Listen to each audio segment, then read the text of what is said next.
আজকের ঘটনা কি? আজকে আমার কবিতা খাবার। শুরু করো। বড় লোকদের ব্রেকফাস্ট হয়, থাকে বাটার টোস্ট আর ডিমের পোচ। আচ্ছা।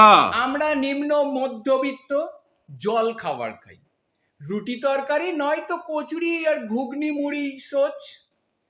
বড় লোকেদের লাঞ্চে থাকে ওটসের খিচুড়ি আর নানান রকম ফল। আমরা বাঙালি ভাত পাগল, চুনো মাছ আর ডাল দিয়ে ভাত খেয়ে শেষে এক গ্লাস ঠান্ডা জল। বড় লোকেদের টাকায় পেট ফোলে, তাই বিকেলে চা বিস্কুটেই শেষ। আমরা গরিব মানুষ, তাই চায়ের সাথে মুড়ি চানাচুরটাই লাগে বেশ। বড় লোকেদের ডিনার থাকে চিকেন স্যুপ আর ব্রাউন ব্রেড। আমরা ভাই পরোটা কিংবা লুচির সাথে আলুর দম খেয়ে ধরে নি পেট।